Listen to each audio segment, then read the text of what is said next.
I think at the end of the day, as researchers, we're trying to take the wheat from the chaff.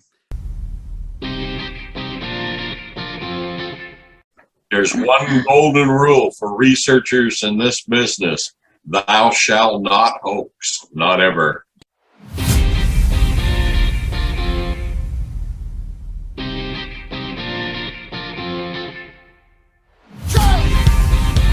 Sorry, I get excited sometimes. I'm sorry. I know. Every ounce of misinformation or bad evidence, it takes 15 pounds worth of effort to try to make up for it. 15 pounds of effort for every ounce of bullshit that's out there.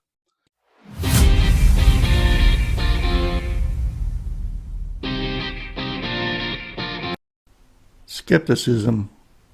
We encounter it every day. There's a good reason for it. Because if you don't exercise some minimal skepticism, there's probably some price that you will have to pay later. Then you'll wish that you had made a small investment of skepticism early on. And studying a Sasquatch encounter report or doing a witness interview is another. My guest today is a great guy, Bill the Skeptic Reid. Good day, Bill. How are you doing? I'm doing pretty good. How about yourself? Not too bad at all. I'm glad I could have got a hold of you to do this thing today, because I think it's a very special topic. It's probably the main topic. So I guess I'll have to ask you, what is skepticism to you? I think, like, for myself, I view skepticism as when somebody brings forward a piece of evidence, I try to look at the evidence to begin with, like, non-judgmental from the beginning. Like, this is just a piece of evidence, examine it, wherever the evidence leads me, that will become my conclusion. So if I look at a piece of evidence and at the end of it, I said, okay, this is evidence for the existence of Sasquatch, then that's where it'll sort of wind up in my mental bucket. If I look at it and go, well, no, that's either A, nothing to do with Sasquatch, or B, it's unconvincing to me, it goes into that bucket. So really, for me, all that skepticism means is when I look at a piece of evidence, I do not have a preconceived notion. I just let the evidence lead me to the conclusion that it will. We can agree that skepticism is a good thing. Do you think there's any cases where skepticism might be a bad thing? Sure. Once again, it goes back to people's preconceived notions. You know, everybody has their own point of view and their own worldview. And as much as we try as researchers to step out of our worldview and be neutral, we do have some preconceived notions. And I know for myself, like, I don't believe in anything paranormal.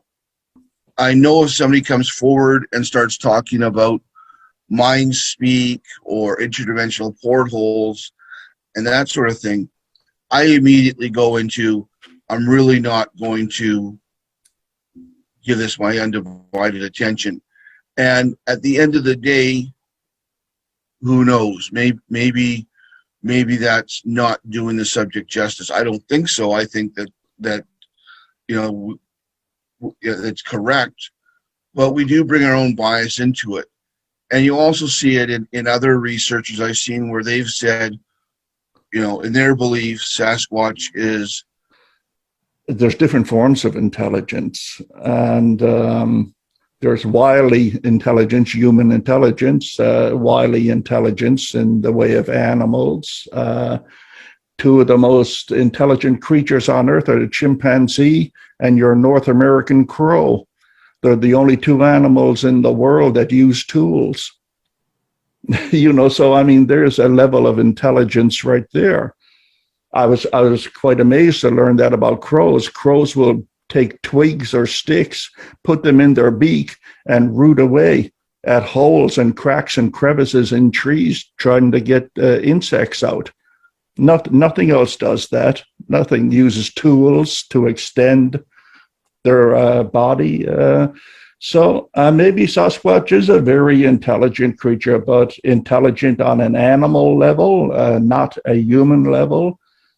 I don't know. That's subject for a different show, I guess. Well, I heard someone. Go ahead, Bill. Just to be clear, like, when I said, intelligence, I'm talking at when they're saying they're forest people that are much smarter than us. I mean, they could very possibly be, if they are a primate, chimpanzee level intelligence. But this whole idea of a forest people with, human level or greater intelligence, to me is just not realistic, given that they have no technology or no known technology. Yeah. So we're talking about a society. Would you say a society of these creatures? No, I'm thinking of things like use of fire, Okay. tools. I mean, they if they do exist, they may throw rocks, they may throw sticks, which is again chimpanzee or primate behavior. But to achieve human level of intelligence, I mean, it's possible, because it's possible that some of the dolphins, are much smarter than chimpanzees, and they don't have technology, and it may be due to their echolocation and that sort of thing. But for Sasquatch, if they exist, I think they're a primate and somewhere around chimpanzee level intelligence. Tell me something. I heard someone mention this the other day, and it sort of stuck with me, because it's not my truth. I don't know if it's your truth, but I heard them say that, I'll ask you, do you think that anybody who gets upset when they encounter skepticism about their story, if they get all out of sorts about it and upset because somebody's asking them questions, do you think that that's a sign that the person is lying? No, and the reason is I have, excuse me, my one brother-in-law had a sighting in the early 80s, and I believe him 100% that he believes he saw a Sasquatch. And, I've known him since he was in kindergarten, since 1973. And to him, the fact that I do not believe in Sasquatch, he finds it insulting. His position is, I know him. I know he's not a liar. Therefore, when he says he's seen one, I should believe that he saw one. And he's not able to distinguish the fact that I can believe that he thinks he saw a Sasquatch and have the idea that I wasn't there, so I don't know what he saw. And he can't distinguish that from his personal belief that he did see one. So, no, I think, sometimes when people get upset with you, it's because you're not believing the lie. But I also think that with some people, especially like with my brother-in-law, he's a black and white type of person. There's no shades of gray. Everything is black and white. And so with him, there's just, me, I don't lie. I saw it. Therefore, you should believe it. And he can't focus in on other people that go, well, no, there's shades of gray there. Yeah, but I think that, does knowing the person make it harder to be skeptical?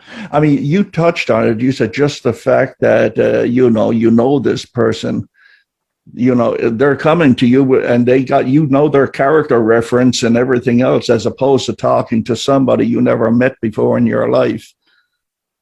Does that have any effect upon your outlook on the information that these people are trying to give you. You know one person, you don't know the other. If you're not careful, it can, and that's where, you know, when I say earlier on when I said everyone has their worldview and their point of reference, is it can be difficult to step out of yourself and look at it neutrally. One of the things I look at when I'm interviewing people is, you know, I try to learn as much as I can about them. And because when you're doing your thought process, you're looking at things like, you know, misidentification, of course. You're looking at things like lying. You're looking at, you know, possible substance abuse, mental issues, which, you know, obviously in an hour or 2 hour interview, you're not going to have a full view of it. But those are sort of the things you look at. Like I have a couple of people that I've met that have great witness accounts that I think if Sasquatches exist, they 100% saw it. And it's based upon really their skill set, their experience, and what they do. But no, you are right. It can get difficult when it's somebody you know to step aside. Like in my brother-in-law's case, he had a witness with him. Now, the witness that was with him is well known for tall tales.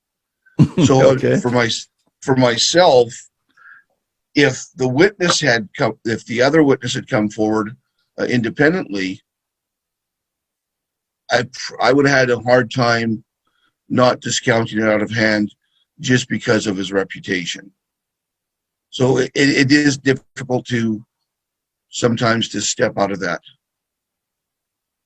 Could you tell me about their encounter? What exactly happened?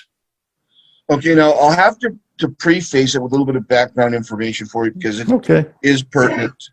So his older brother at the time was 6'6" and about 350 pounds. His brother did peak out at just over 500 before he had surgery. His brother also wore size 17 boots. His dad, my father-in-law, was 6'4", about 300 pounds, built similar to John Wayne. In his younger days, he was about 275.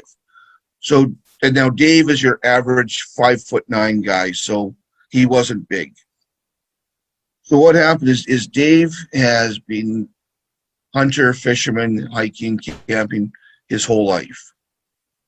So he and this Rick were on a bear hunt, and it was a nice sunny day like today, and excuse me, it was early afternoon, and they were driving down a logging road.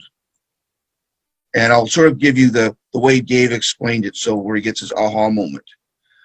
So he said, as they're driving down the road, he sees this bear on 2 feet walk across the road in front of them. He immediately hits the brakes. They get out of the truck, run down to where they saw the bear walk in front of them. As he's looking around, he sees this large human footprint that is much bigger than his brother's size 17. So he's looking at that, then he hears a noise, and he looks into the bush, and he sees a bear on its hind legs walking through the bush. He said he saw it for about 5 to 7 seconds. And when he tells the story, he says, he was looking at, the bear walking away on 2 legs, looking down at the big human footprint, thinking about the bear that just walked away. And he said it was like a pin drop. Like, wait a sec, that wasn't a bear. That's not a human footprint. And he and Rick immediately had, not a sense of dread, but it was like, we got to get out of here. And they got back to their truck, drove off. Now, this was in the early 80s, so there was no cell phones with pictures or anything like that. So he didn't have a camera on him. Now, he did go back the next day with a little Instamatic, but he was unable to find the footprint from the day before. Mm-hmm. But so in his case, when I look at the balance of probabilities, when I examine it, first thing I look at is he a truthful person or not? Well, he doesn't lie, so I can say I have a good confidence that he didn't lie to me. Second thing is could it be misidentification? Well, here's a guy that's, had hunted since he was, 10 years old, and he was 19 or 20 at this time. So, hunted basically his whole life. He'd fished his whole life. He'd seen numerous bears, and in fact, he was out bear hunting. And he's, to this day, he hunts and fishes, and he's still adamant that what he saw was not a bear, that it was a Sasquatch. So misidentification is not a likely scenario. And again, he knows what a size 17 footprint looks like. He knows what a 6'6", 350-pound man looks like. And he said what he saw was at least a head taller than his brother. So then you look at impairment. Well, he was brought up when you're around guns, no drinking. I think he's a social drinker anyways, but, so he wasn't drinking, not that day, not the day before. Doesn't use any mind-altering drugs. Wasn't on any over-the-counter medication, so there's nothing like that. Again, he was wide awake. It wasn't a matter of him being overtired, mental impairment from being overtired, sick, or anything like that. So when you look at all the boxes, every box that could possibly be for not being a legitimate sighting, none of those boxes are checked. There's, it's not misidentification. It's not untruthfulness or, highly unlikely. So when you go down it, you have to say, okay, if Sasquatch exists, he saw one. If Sasquatch don't exist, then I don't have an explanation for what he saw. But you say that there was a corroborating witness. Yes. What was this person's story? Did they see anything? They saw the creature walk across the road. They saw the footprint. They heard it go through the bush, but they didn't. He didn't get the second look. Mm-hmm. But that adds value to the story. Having a corroborating witness say that, yes, I saw pretty much the same thing.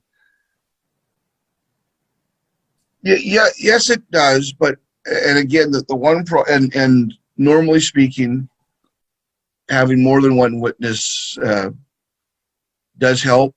But the one thing when you have more than one witness, you have to worry. You have to worry about groupthink. And I follow you. You have to worry about how many times did they discuss this between themselves before one got around to being interviewed, and as you say, groupthink.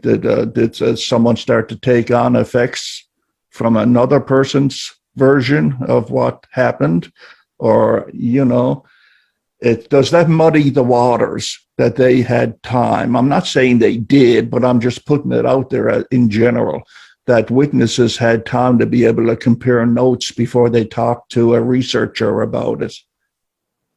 And it can, and that's where you have to try to be careful. And I know in his case, once again going back to his personality being a black and white type of person in his worldview, his father had a sighting back in the late 50s, early 60s, and Dave used to always make fun of him and say, you were probably drunk or whatever. And when Dave had his sighting, one of the first things he did is, he was still living at home then, is he drove home and apologized to his dad for making fun of him all those years. So, I mean, again, there was some, and again, because I've known the family since 1973, I knew the information, within a day or two. So that does cut down on the likelihood of the witnesses discussing it. Yes. But you are right. When especially if you're interviewing people months or years after the fact, you don't know really. Now you're getting independent witness statements, or you're getting an amalgamation of their discussions over the years. Mm-hmm. Yeah. And I was going to say that after listening to that, I ask you, what's the definition of being skeptical? Is it being doubtful about the story that you're hearing, or is it just you trying to resolve something by approaching it from the story from a different angle, maybe to bring out something that they missed in telling their story? Or is it both? You're doubtful and you want more information? I don't think doubtful is the right term, because if you're doubtful, then you're not looking at the evidence properly, in my opinion. That's right. Then you're calling the witness a liar. Or when you even, if it's, I like to come in from the neutral position, and it's like, maybe this is a bad analogy, but it's like when you go watch a horror movie and you suspend your disbelief, mm-hmm. so that you could see stuff. Well, again, I don't believe Sasquatch exists, but when I'm interviewing someone, I suspend, or I attempt to suspend, my disbelief. So I don't come at it looking at from a doubtful position.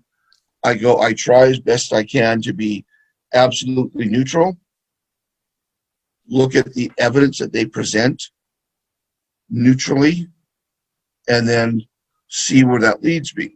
So again, in Dave's case, when I look at on the balance of probabilities, he's being truthful, and he saw something that he believed to be Sasquatch. And if Sasquatch exists, then he saw one. Why I don't believe in Sasquatch is because I look at the evidence in totality that's out there, and lack of evidence, and basically put it on a balance of probabilities. And for me, and this is again how much, and this is where your worldview comes into effect, is how much credence do you put into witness statements?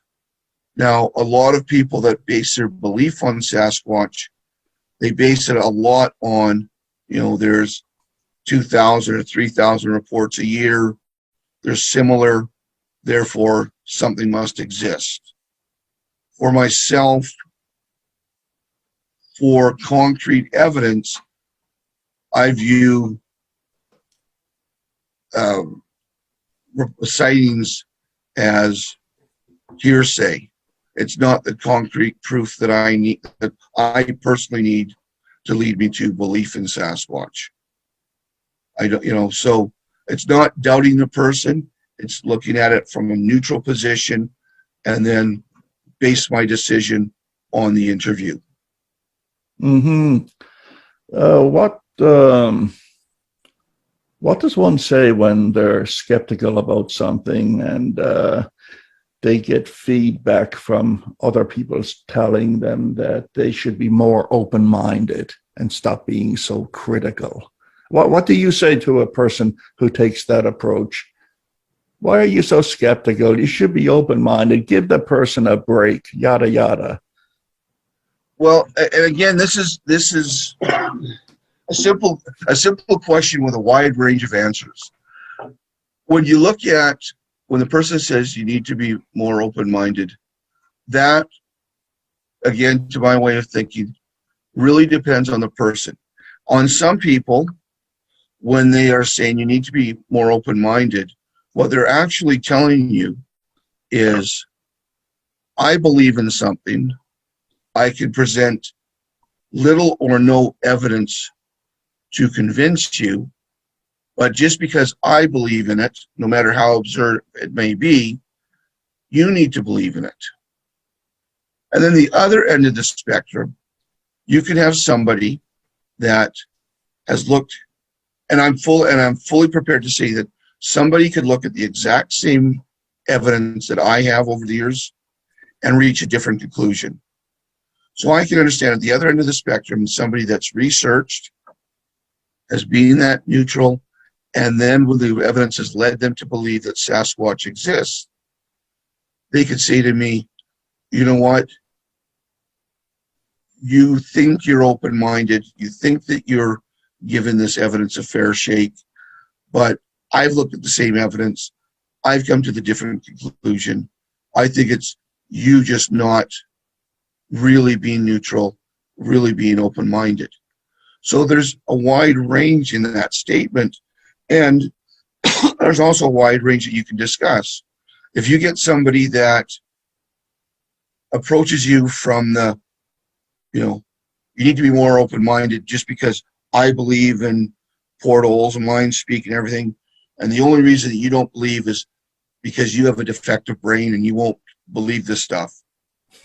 Well, if you're talking to somebody like that, there's no point. That's a losing battle. Yeah, you're not going to have a debate with them, because it's just going to be a belief versus critical thinking argument, and you're never going to change somebody's mind.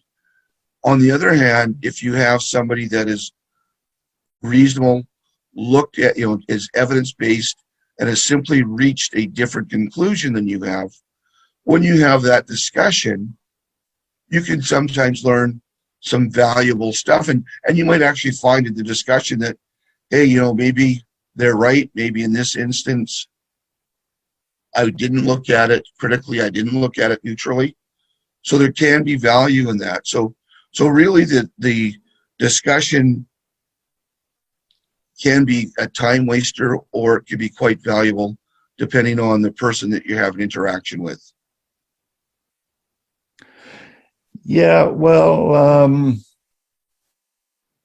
over the years, read a lot of reports and went out and got some reports, and you're basically dealing with somebody else's reality, is the way I look at it. There was another case. There was a case that you investigated with the Steenberger, and I found that one. I found it curious and very interesting, because at the time it happened, I was only camped about a half kilometer away, and I never knew anything about it until 2 weeks after the fact.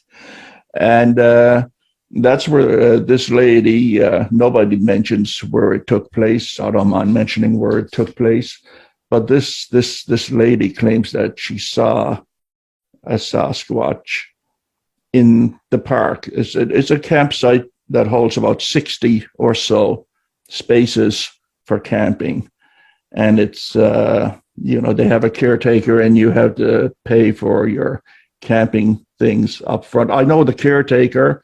I know the area very well.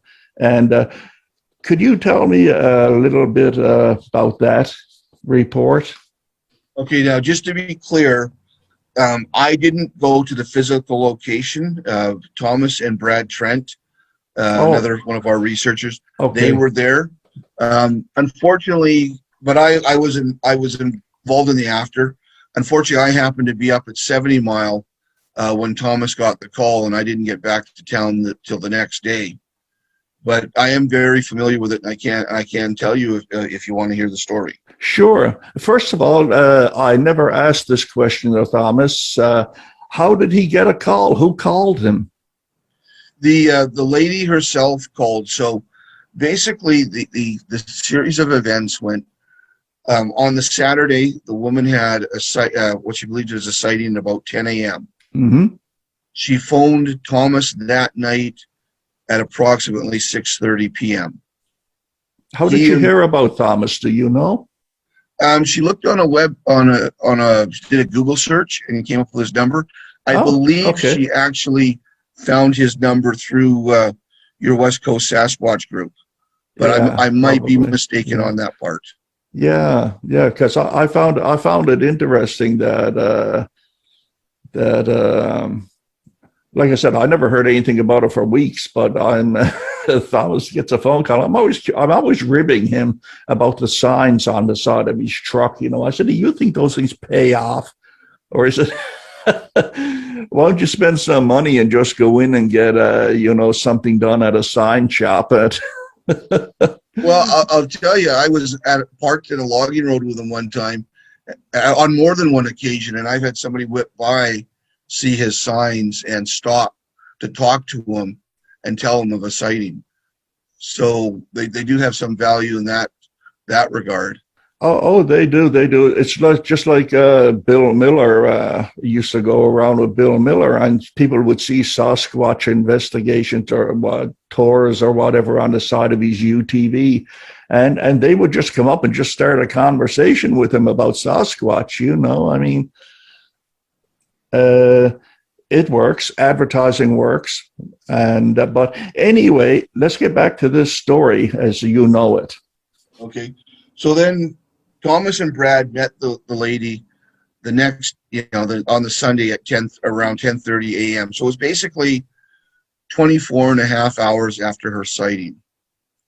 So what originally happened, her and her, I can't remember if it was her boyfriend or husband, they were on this small dock together.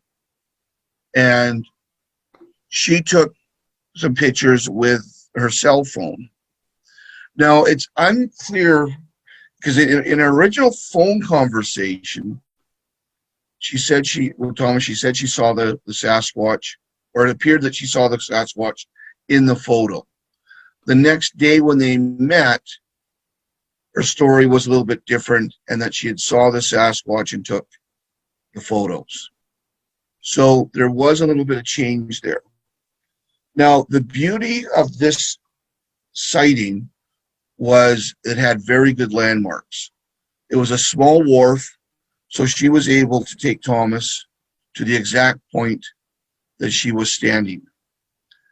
Then her sighting was, as she described it, there was a T intersection in the trail, and she saw the figure come down the main trail and turn left and go up the side trail. So because it was, a nice T intersection that was, the one trail is about 8-10 feet wide, and the other trail beside it that comes off it is about 6 feet wide. It was a real good indicator of the positions of both the people and the figure. So when she first told the story to Thomas, it was a figure. Now, when they got there the next day and were discussing it, and this leads to some of the skepticism, she had started talking about being able to see the different facial features and describe what the face looked like.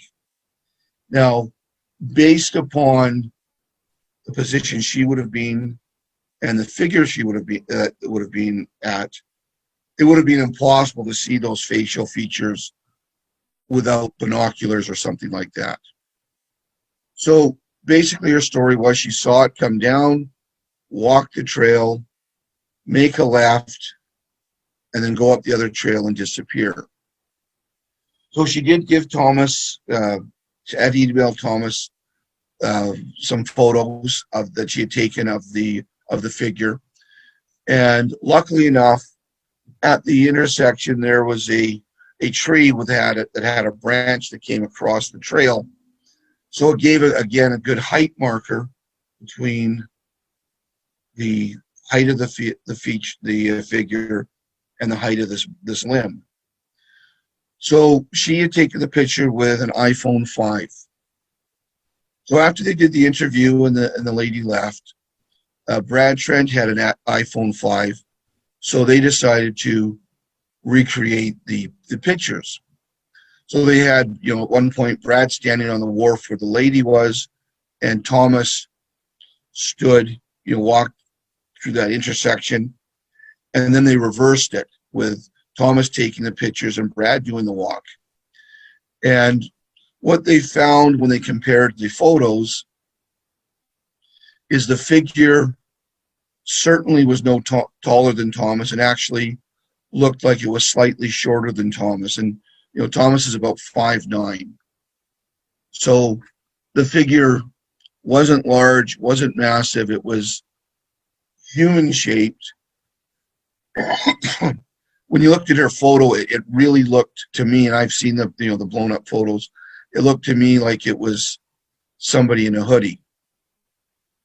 And anyways, when Thomas was discussing with the lady, what she saw and went through the whole thing, he basically, said to her that he believed it was a case of misidentification, which she seemed to reluctantly agree with.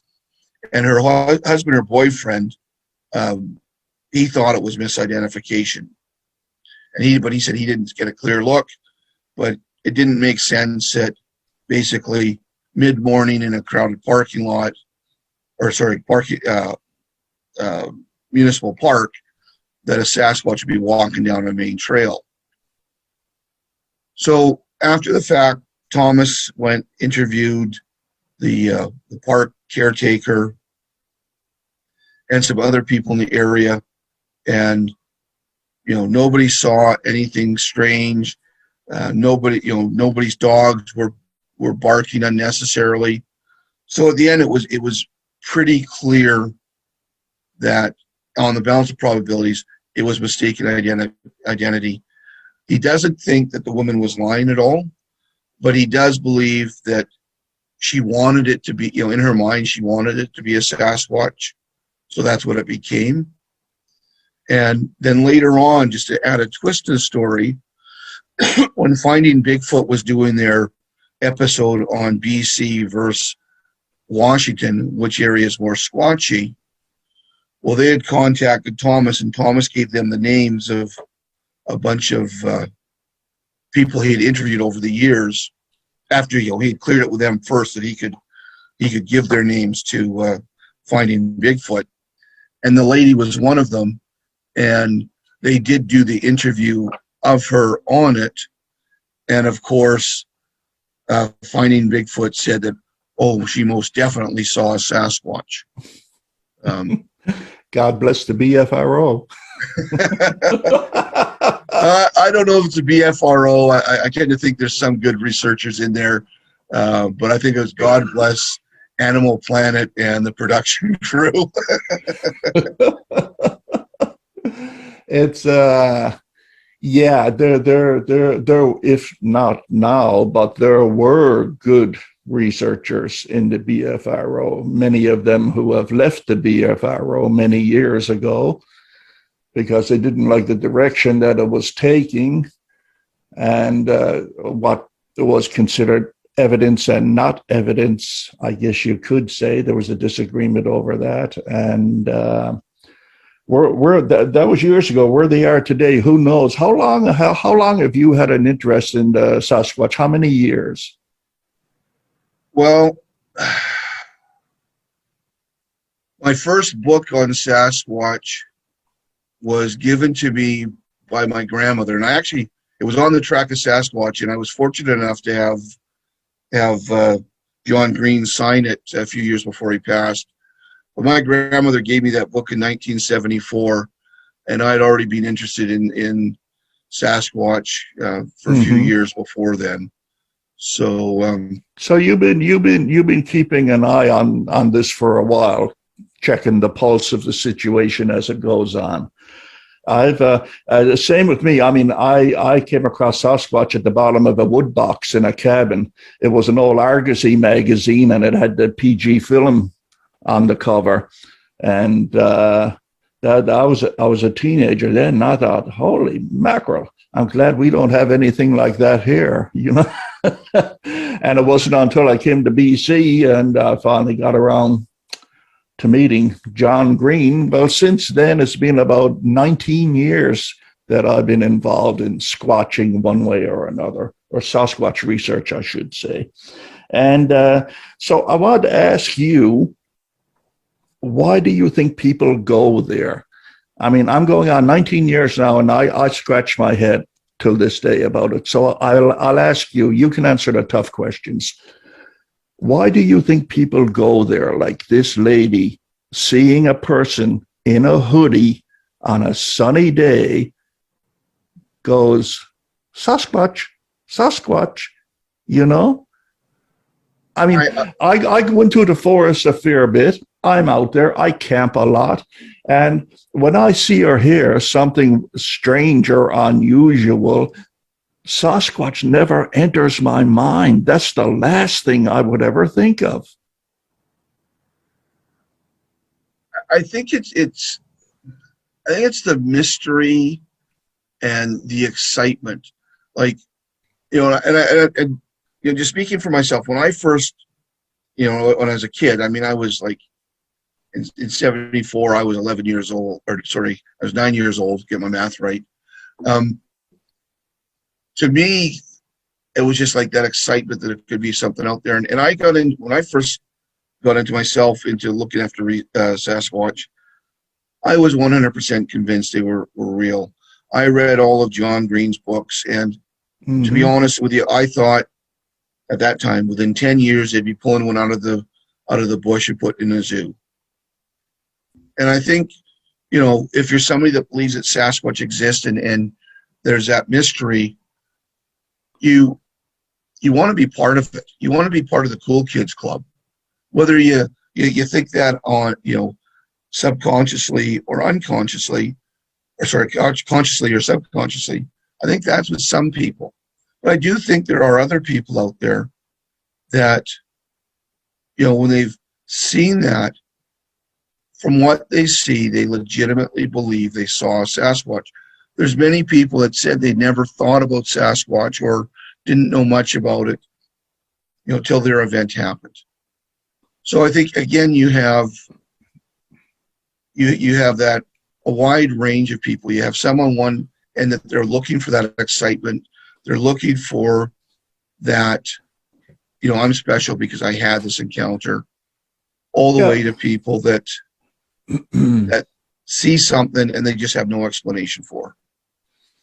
Yeah, I guess it's that runs the gamut from being borderline skeptical. I guess you can be skeptical about yourself, can you?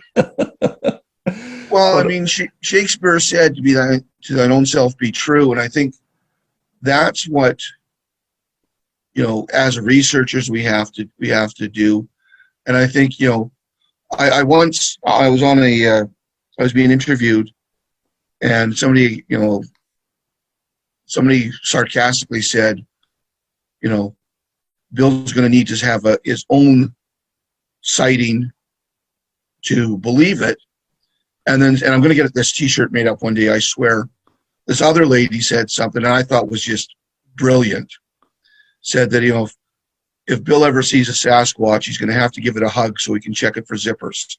I just thought, brilliant, you know. But I think that's what we, as people, researchers, is if we see something that we believe, whether it's Sasquatch, you know, paranormal, anything like that, the first thing you need to do is take a step back, sort of step out of your own skin and say, okay, if I was an interviewer interviewing me that was neutral, and I went and asked these questions, what would I say?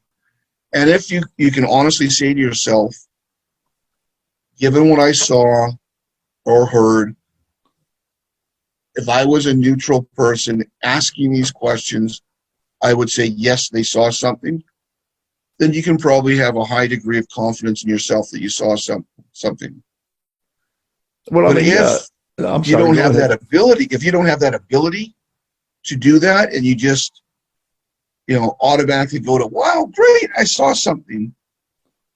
Well, then if you were really you're not self-analyzing, you're not looking at what you actually saw.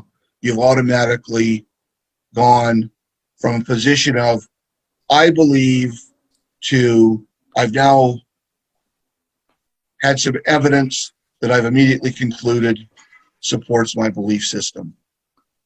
And that's, and there's nothing that we can do with that, is we just have to acknowledge it. I don't know if I explained myself right there, but I think there's some people that believe in it supports their belief system. So they're not gonna analyze it at all. They're gonna take it at face value. Yep, that was what I thought it was. I know what I know now. So they're not going to do a lot of soul searching about the subject or whatever. They're just, you see, a lot of researchers till this day get the bad rep that researchers are the worst of the bunch. They believe in anything and everything, They'll swallow the Kool-Aid, and everything they see or encounter is Sasquatch related or whatever. And I don't know where this attitude comes from, because I know researchers. I'm a researcher. There are good researchers out there, and there are bad researchers out there. And there are some researchers who end up being hoaxers. May they rot in hell. But I just don't understand this general opinion. I guess it's pretty jaded. The whole Sasquatch world is kind of jaded, Well, what do you think? Do you think that one's skepticism can be based not on the facts, or even lack of facts, but one's own prejudices, such as religion or political reasons or whatever, can impair a person? Well, I'm saying, okay, if you're driving down the street and something walks in front of you, and you deny, or someone else tells you it happened to them, and you deny it because, say, it's against your religious grounds to believe that God made a creature so much like in the image of man or whatever. I'm just rambling here. I'm getting to the point that can religion play a part in your prejudices if you're a researcher, say? Oh yes, there's all sorts of things that can play into that. An example, I was on a Facebook group on Sasquatch research last week, and somebody made a post, Bigfoot isn't real, get over it. Well, and this person, claims to be a researcher. Well, how are you going to have an intelligent debate with somebody like that? That was trolling, but nobody wants to admit it. Well, yeah, and I mean, again, I do not believe Sasquatch exists, but that stuff still bothers me, because I think, we need to have an open and honest dialogue that tries to support the facts. But there are things like, there are some people that, because of their religious view, say that, it's impossible for Sasquatch to exist. There's other people that, say that they're they're Nephilim, the angels that have come, the watchers that have come to Earth. So they'll use that part of religion. So it's our each one of us have our own worldview, and it's when we do our research, we have to do our best to step out of it, but we are victim to our own worldview to greater or lesser degrees. And if you're somebody that believes that, I've talked to people that believe that Sasquatch are demons, and because of their religious views, and I don't believe that, but again, you're limited to the conversation you can have with them, because they have their religious convictions, and there's that's that. But I also know, I do know a couple of born again Christians that believe in the Sasquatch. They don't know, and they say they don't know what it is, but in their interpretation, it's still possible. So I don't think religion itself prevents a belief in Sasquatch existence. I think it's a person's individual belief system that dictates that. Is it up to the skeptic who is encountering warning flags in a report to change the mind of the reporter? I mean, to make them think that they're mistaken in some way in what they saw, whether it's a vocalization report or a visual report. I mean, should a skeptic debunk without a very good reason? I guess what I'm talking here is skepticism bullying. Do people just do it just to the other person? Well, there is that. There is that element. There are people out there that are trolls and bullies. I mean, I used to spend some time on the old BFF forum, which I haven't been. I go on there every once in a while, but I don't go on there. But there is guys on there that I honestly don't understand why they're on there, because all they seem to want to do is make fun of people, and or as best make derogatory comments, and that's not skepticism. That is It's cyberbullying. It's cyberbullying, and when I get a report, and again, this is individual based. If I'm talking to somebody and I think there's reasonable alternate explanations for what they saw, as part of the conversation, you find out how open they are for that discussion. If they are 100%, I know this, I believe this, these are the facts, no question, then trying to give them alternate explanations is going to be a waste of your time. However, if you see somebody that's reasonable and you think that that there's going to be a benefit to have that discussion with them, you have it with them. And it really it depends upon your skills as an interviewer to sort of figure out what that person's like. And again, you can be wrong about them, but if somebody comes up to me and they're 100% sure that they had a Sasquatch sighting, and if I start going down the road of alternate explanations, that they're not listening, and they know what they know and that's it, then what's the point of trying to convince them? They're not going to be convinced, and the only thing you may do is take a mutually beneficial report and interaction and turn it into confrontational, which serves no purpose. But if the person is open to other explanations, then by all means give them, and maybe when you're talking to them, they might be able to show to you that your alternate explanation is unlikely. And that's where, as the interviewer and the skeptic, again, you have to be honest and say, I don't know everything. So maybe if you say something along the lines of, oh, that sounded, for argument's sake, you say, are you sure that wasn't a cougar that you heard or whatever? And they come back and say, well, no, I don't think so, because, and maybe when they give you your explanation, you're going, yeah, you're right. So, again, it's, if you get into it thinking you know everything, or that you're smarter than the other person, then you're not doing proper research, and you're also not doing yourself any favors. I sort of think you mentioned about a person who is not gullible, but to me, the opposite of being skeptical is somebody who you just mentioned, who is adamant in their own mind that they know certain truths and facts that others do not. And being challenged by a skeptic will not change their mind.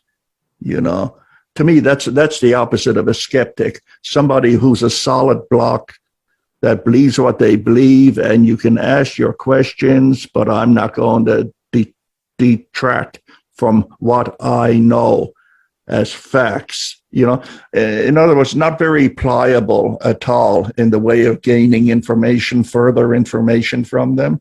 I guess it's a self-defense mechanism on their part, maybe. It can be, because, you know, when we talk to people, a lot of times we talk to them, it's months or years after. That was actually Thomas phoning that in the background. Go to work, Thomas. But I've got, I don't know if you ever saw the movie Brave Wilderness, but I've got a ringtone set where they discover the Bigfoot coming out of the cave just before they shoot it. It's a comedy, and it's anyways. But we're Sasquatch nerds, because on my phone I've got a Chehalis recording of a howl. It's an actual howl that was recorded by some indigenous people over there about 5 months ago. And I got my hands on a copy, and I said, that's going on my cell phone. So they get this big roar and static and roar. And I think it's neat anyway. My wife thinks I'm crazy, but what the hell. I'm lucky. My wife believes in Sasquatch, so she thinks I'm crazy for different reasons. But no, I think when you're going back to the person that is adamant in their beliefs, yeah. You know, we sometimes we talk to people months or years after they've had their sighting, and I think with some people it's become a defensive mechanism, because they may have told friends or family and got laughed at. I mean, my brother-in-law, when he told the story, you know, he's told it back in 80 or 81, whenever it was, and because, you know, people making fun of him, he stopped talking about it, and it was about 5 years ago, 6 years, well, I guess longer than that, about 7 years ago now, where, you know, we were just sitting down talking one day, and you know, I'd actually been talking about Thomas and I and a couple other guys going out doing a research outing the day before. He goes, well, you remember my sighting, don't you? And I was like, you know, not really, refreshed my memory. And then it was, you know, he told it, and I think that's part of why he is so defensive about it, is, you know, he was laughed at. So when somebody, you know, when you tell a story honestly, and you're trying to be honest, and people are responding by making fun of you or being dismissive of what you've seen, I think you could develop that wall around you, that this is what I saw. I know what I saw. I've heard crap like that coming from people like you before. I'm done with it. Now, you also have the others that are just know-it-all. You know, their normal personality is, I know everything. I'm smarter than you, blah, blah, blah. And I've seen it. I'm not listening to anything you have to say. And again, it runs a gamut. I mean, I remember, I know you've talked to Pat Turner, and him and I get in a little bit of debate about the Sasquatch phenomenon. And I truly agree with him that Sasquatch phenomenon in itself, regardless of whether a creature exists or not, there's a phenomenon there that's been going on for decades about people seeing it. And at the end of the day, if we ever figure out the truth behind the phenomenon, it's not going to be a simple answer. There's going to be multiple answers and multiple reasons. And it's the same thing whenever we're interacting with witnesses is there's going to be a huge gamut between from the hoaxer to someone that is absolutely 100% convinced they saw what they saw. There's going to be a huge range in between there, huge range of personalities in there. And we as researchers have to be aware of that. We have to try to use techniques to best deal with those people. And regardless, at the end, we may think hoaxer, or we may think, hey, if something, the Sasquatch exists, they saw it. We need to be open. We need to be honest. And in our notes, in our private notes, we put write it in our book. It's perfectly acceptable to go, hey, this guy's a BS artist.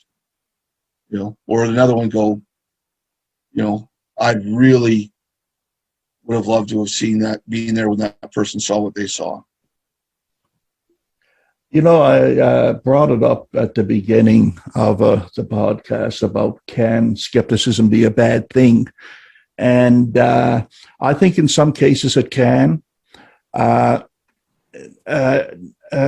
for the research value itself, but for the psychological value, shall we say, about the people who are putting forth their reports. Many of them are warned. Being, an old hand at the forums and everything, and Bigfoot forums, I spent 10 years there as Grand Cherokee.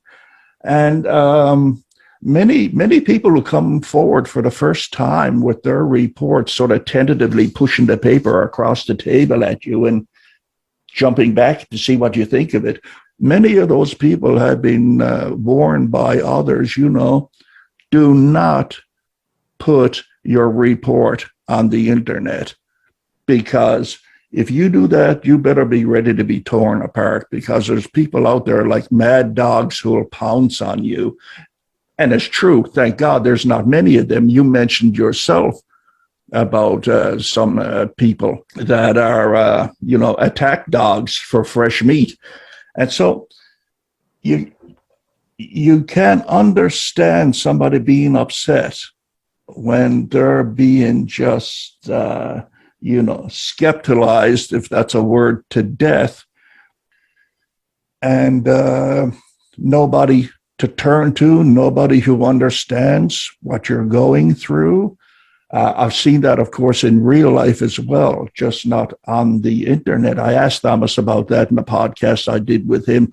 Did you ever worry about a witness afterwards, because this shook them up so much? Did you ever pick up the phone a month later?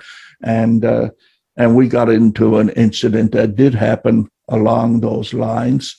But it makes me feel that we as researchers, with our little amount of power, whatever it is, can have a startling effect on those who are doing or making the reports. So, in a nutshell, do you think there's times that your skepticism should be pulled back? Do you think there's times? And I don't, and I think you're mixing up behaviors with skepticism. You have to remember, a lot of those people that are on the internet that are attacking people, they're not researchers, and it's not skepticism that's driving them. It's their own belief system. They're either a troll or a bully. It's the same thing as sort of the opposite, but you get people that'll put their story on the internet. Somebody will ask a legitimate question, and then that person gets all offended, and they oh, I'm being attacked, where they clearly weren't attacked. I think skepticism is that point of being neutral, analyzing it. As soon as you get into behavior where you're telling somebody, all you have there is pareidolia, is when you're making statements of fact to somebody that you really don't have the position of fact, then it's your opinion. You're not being skeptical. You are being a bully or a troll, but it's not skepticism. That's putting your own belief on people. And and a lot of those people, especially on the internet, they're not researchers. They some of them just like making fun of people. Some of them, for whatever you meet these people in everyday life, but I don't think it's skepticism that's driving it. It's something. It's a personality defect with them that's causing them to attack other people for no reason. But again, there's a difference between asking legitimate questions and attacking. And there's also, you do get research that get fed up, and it's hard to fight, where you see people putting pictures on day in, day out with red circles around stuff that is clearly pareidolia or a stump, and when you ask simple questions like, hey, did you go back the next day and take a picture of the same area? Or Yep. hey, that's one that's one picture out of a trail cam. Normally the trail cams will take a burst of 2 or 3 photos, whereas the previous photos are the ones after it. And so there is that, like, I was on, and I kid you not, I was on a site and I had to leave because it was just like too nuts. This guy had a photo and he was from Australia, in which he claimed in the photo that there was a yowie, Yep.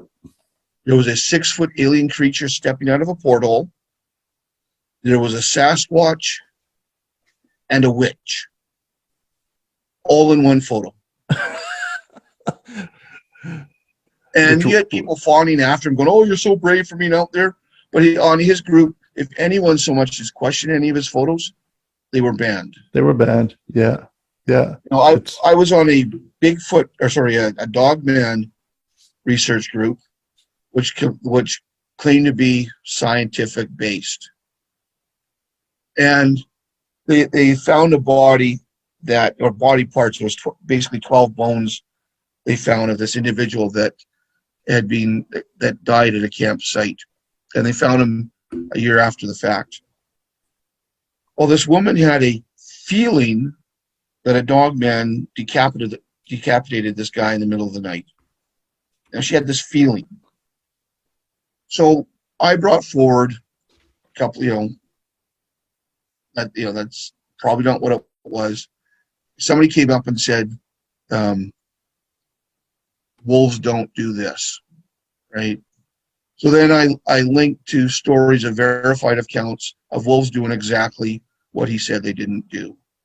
Then they said, "Oh, wolves don't do, it wasn't wolves because they don't do this." So then and these are all stories within the last 10 years that were verifiable. And then, people said, "Oh, well, scavengers don't remove heads." So then I taught, I didn't post it, but I gave them links saying, here's pictures of scavengers taking the heads of animals that are human size away. I said, here's some links to some sites on serial killer body dump sites. Everything that is happening in here can be explained by normal scavenging behavior. And even the reporter said, the biologist that was at the scene said there was a lot of blood at the scene, but not enough blood to say that the person was killed. It was blood that would probably be spread by a scavenger with a dead body. The admin of that group called me a troll. Yeah. No Because logic allowed. So I ended up leaving that group. But so there's two sides of it. Obviously we should not allow bullying of any type. Legitimate questions should be encouraged. And the other thing we have to do is on both sides is remember that when we're on the internet, we could type things that may sound more harsh than what we really mean them to be. So I like to give people the benefit of the doubt if we're talking and they say something that I think is either rude or harsh, I'll usually give them the opportunity to explain it, because maybe they didn't intend it to be that way. And I think, some of the harshness that we get on the internet is unintentional. But, I think the majority of it, or a good portion of it, is because somebody can be faceless. There's no consequences to their actions. You do get that cyberbullying. Oh, for certain. It's forums and chat rooms and such things are not the best places for communicating, even though that's what it's all about. Because you cannot see the other person's body language. You can't see their face. You cannot see if they're smirking, laughing, or winking. Well, thank God for smileys, I guess. But, and yes, it's easy to get offended in those places, and it's easy to offend other people. I have left groups for that particular reason. And I actually, I sort of stepped away from Sasquatch for about 10 years, and that was in my early 20s. And I didn't step away totally from it. I stopped the hands-on research, and I just stayed newspaper articles, internet, that sort of thing. And part of it was because I went from believing in Sasquatch to not believing in Sasquatch, and then some of it was just the pure lunacy that we sometimes deal with. And I just said, plus I was raising a family at the time. My kids were young, and you have to do what you have to do to, when we have a family.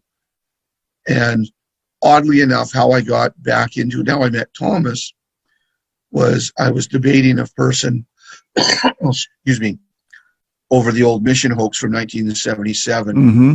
And I thought, okay, this guy is just a nut bar. And I saw Thomas before, saw his signs on his truck. So I had phoned him, and he said, I got some information to give you. And that's how I met him. I went down to his place, met him, and then he helped me. But the person that I was having the quote unquote debate with, he was just a nut bar, and I wasted my time and effort. But for whatever reason, that sort of brought me back into it. So I don't know. Yeah, I have much the same story as you. I left for about 6 years, and I ended up coming back. I left because I used to take this so personally. I would talk to these wingnuts and these fringe believers, and they would get me angry when I would get off the computer or whatever. And I said, this is really getting to you. It's time for you to take a break. You're getting angry at people you don't even know. You're letting them rule your life. And that's the thing is, and this is where you have to look after your own mental health. And that is, for some of these people, and Thomas always says, with some of these people, it's a religion. And for some of them, it really is. But for your own mental well-being, you can't take things personal. If somebody says to you, you're just closed-minded, or anything like that, or any one of the dozen other things they'll call you. Like a big one in the Bigfoot world is they'll call you a scophic. You just scoff at everything. Well, that's just an insult, and my belief is the only opinion that's important to me are the opinions of people that I respect. I've learned that. So if somebody I respect is telling me, hey, you're out of line, you need to analyze it. Yep. But if some wingnut that's over the top on a forum or a website calling you names, calling you whatever, and you're just going, man, this guy's a nut bar, I don't take it personal. No, you can't. And there's way too many of them out there. But the good news is the pendulum is starting to swing, bro. I mean, logic is starting to come back, and skepticism is starting to make a reappearance. It's going to be a few years before it gets anywhere where it'll really affect anyone's opinion on anything, but it's happening. Sanity is returning to Sasquatch World by bits and pieces. I believe so, and I hope so. I think that some of the wingnuts are getting bored with Sasquatch. Some of them have moved on to dogmen. Some of them have moved on to different things. Sasquatch became a victim of its own popularity. I think with the shows that made it so popular, it brought in the fringe element. And I think some of them are getting bored, and some of them are moving on to new stuff. One can only hope. Bill, it's been a fascinating hour here with you. I know you have to go on to other things, so I'll let you go with my thanks. And we must do this again soon sometime. It's been a real pleasure. It's been a pleasure anytime. It's always good to talk to reasonable people. Take care, Or Bill. you have me fooled, one or the other. Well, if I want to talk to someone unreasonable, there's always Thomas, but you know. Yeah. Take care, bud. Okay, you too. Bye-bye. Bye-bye. Okay, dear listener, that about wraps it up for now. My name is Gerry Matthews. You can reach me at yellowcoyote@talis.net. Thank you for your interest, and until the next time, keep searching.